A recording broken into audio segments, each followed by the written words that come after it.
आज बच्चों आप लोगों को संख्या रेखा पर धनात्मक वास्तविक संख्या का वर्गमूल कैसे प्रदर्शित करते हैं ये बताया जाएगा। इसके लिए एक धनात्मक वास्तविक संख्या x लिया जा रहा है जिसके वर्गमूल को संख्या रेखा में प्रदर्शित करना है। इसके लिए सबसे पहले एक AB रेखाखंड जो x इकाई मात्रक x मात्रक उसकी माप है। सर्वप्रथम AB x मात्रक माप का एक रेखाखंड खींच लेंगे। इसके बाद इस बिंदु B को एक मात्रक तक और बढ़ाया जाएगा जिससे BC बराबर एक मात्रक मिलता है। AB x मात्रक है, BC एक मात्रक है। इस तरह से AC बराबर हो जाएगा AB प्लस BC।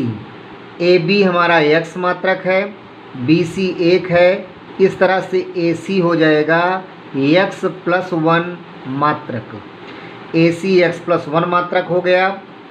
इसके बाद क्या करेंगे, इस AC का मध्य बिंदु ज्ञात करते हैं। मध्य बिंदु ज्ञात करने के लिए किसी रेखाखंड को समद्विभाजित कैसे करते हैं उस विधि का प्रयोग करेंगे।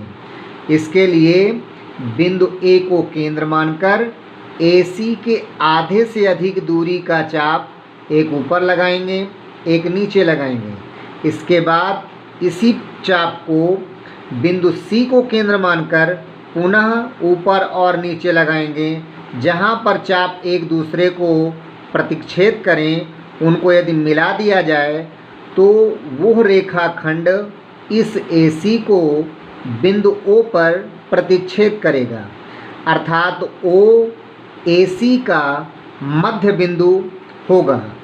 इसके बाद क्या करेंगे, इस बिंदु B पर एक लंब कोण OBM बराबर 90 अंश का खींचेंगे। कोण OBM बराबर 90 डिग्री बनाते हैं।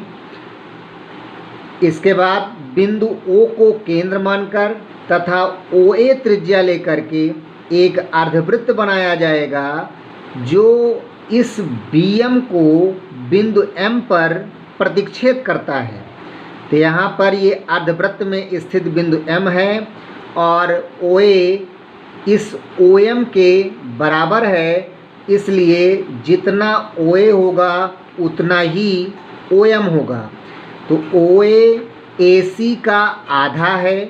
AC x प्लस 1 मात्रक है, इसलिए इसका आधा x प्लस 1/2 हो जाएगा। OA x प्लस 1/2 मात्रक है, जबकि AB कितना है, x मात्रक है। इसलिए यदि हम OB ज्ञात करना चाहें तो OB बराबर हो जाएगा AB minus OA। AB minus OA होगा। AB x मात्रक, OA x प्लस 1/2 है।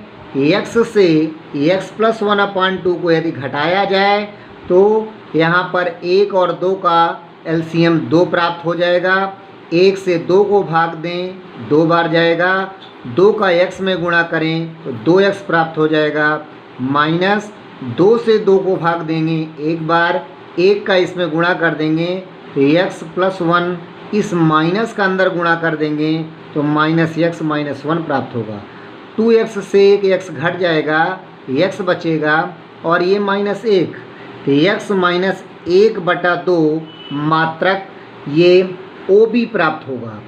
OB हमें x माइनस 1/2 मालूम है, OM हमें x प्लस 1/2 मालूम है, BM नहीं मालूम है। देखा जाए तो ये समकोण त्रिभुज OBM है और 90 अंश के सामने की भुजा कर्ण OM है और ये OB आधार है। इस लंब BM को ज्ञात करना है। इसके लिए त्रिभुज OBM में पाइथागोरस प्रमेय लगाया जाए तो कर्ण का वर्ग अर्थात OM स्क्वायर बराबर लंब का वर्ग OB स्क्वायर प्लस आधार का वर्ग MB स्क्वायर। यहाँ से MB स्क्वायर यदि निकालना चाहें तो इस OB स्क्वायर को पक्षांतर कर देंगे, OM square minus OB square प्राप्त होगा। इसलिए MB स्क्वायर बराबर x प्लस 1/2 का होल स्क्वायर, क्योंकि ये OM का मान x प्लस 1/2 है।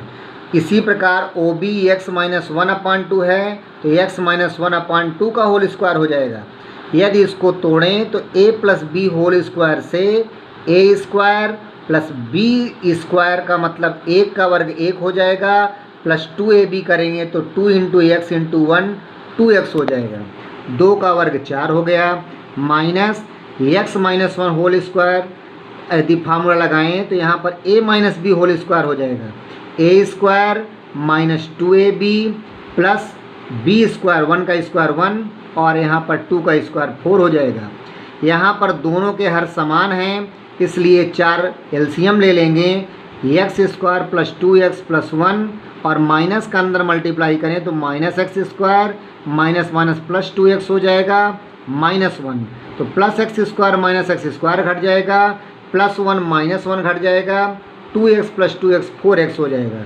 4x/4 यहाँ पर 4 से 4 कट जाएगा, तो ये MB स्क्वायर हमें मिला x, इसलिए MB बराबर क्या हो जाएगा रूट x। यहाँ पर ये MB BM रूट x मालूम हो गया, अर्थात किसी धनात्मक वास्तविक संख्या का वर्गमूल ये BM प्राप्त हो रहा है। अब क्या करेंगे, बिंदु B को केंद्र मानकर तथा BM त्रिज्या लेकर के एक चाप लगाएंगे जो कि इस AC रेखा को आगे बढ़ाने पर बिंदु D पर प्रतिच्छेद करता है। यहाँ से ये BM बराबर BD हो जाएगा। इस तरह से जितना BM है उतना ही BD होगा, तो BD बराबर कितना हो जाएगा रूट x हो जाएगा। इस तरह से हमें BD बराबर रूट x संख्या रेखा में प्रदर्शित प्राप्त हो जाएगा। इस तरह से किसी भी धनात्मक वास्तविक संख्या के वर्गमूल को संख्या रेखा में प्रदर्शित करते हैं। आइए इसको एक उदाहरण से देखते हैं। ये तो उसका निगमन था, x है रूट 9 से संख्या रेखा पर रूट 9.3 को निरूपित करना। रूट 9.3 को संख्या रेखा में निरूपित करने के लिए सर्वप्रथम रूट के अंदर जो संख्या लिखी हुई है उसके बराबर एक का एक रेखाखंड खींचेंगे, अर्थात AB बराबर 9.3 मात्रक या 9.3 सेंटीमीटर का एक रेखाखंड खींचते हैं। इसके बाद इस बिंदु B को C तक आगे बढ़ाते हैं 1 मात्रक अर्थात 1 सेंटीमीटर। इस प्रकार से AC की लंबाई 9.3 और धन 1 10.3 सेंटीमीटर हो जाती है। ये AC 10.3 सेंटीमीटर हो गई। अब इस 10.3 के मध्य बिंदु को प्राप्त करेंगे, अर्थात इस 10.3 सेंटीमीटर दूरी के रेखाखंड AC का मध्य बिंदु O प्राप्त करेंगे। ये AC का मध्य बिंदु है। इसके बाद बिंदु B पर कोण OBM बराबर 90 अंश का एक कोण बनाया जाएगा। यहाँ पर को 90 अंश के सामने एक भुजा यहाँ ये OM प्राप्त हो रही है जो कि कर्ण का काम करेगी, तो ये OM कर्ण का काम कर रही है। अब इसके बाद बिंदु O को केंद्र मानकर तथा OA त्रिज्या लेकर के एक अर्धवृत्त बनाएंगे, जो अर्धवृत्त इस लंब OBM के लंब को बिंदु M पर प्रतिच्छेद करती है। इस तरह से AMC एक अर्धवृत्त है और यहाँ पर OA बराबर OM है। इसके बाद बिंदु B को केंद्र मानकर तथा BM त्रिज्या लेकर एक चाप लगाया जाएगा जो कि AC को आगे बढ़ाने पर बिंदु D पर प्रतिच्छेद करता है। यहाँ BM और BD ये दोनों एक दूसरे के बराबर होंगे और BM ही √9.3 है। यदि BM BD के बराबर है तो BD भी √9.3 होगा। इस तरह से √9.3 को संख्या रेखा में प्रदर्शित किया जाएगा। तो इस प्रकार से किसी भी धनात्मक वास्तविक संख्या के वर्गमूल को संख्या रेखा में प्रदर्शित किया जा सकता है। बस इसी तरह के प्रश्न और भी बुक में जो दिए हैं उनको लगा लीजिएगा और यदि समस्या हो तो पूछ लीजिएगा। एक दो क्वेश्चन इसमें के और बता दिए जाएंगे। और आज के लिए फिर यहीं तक।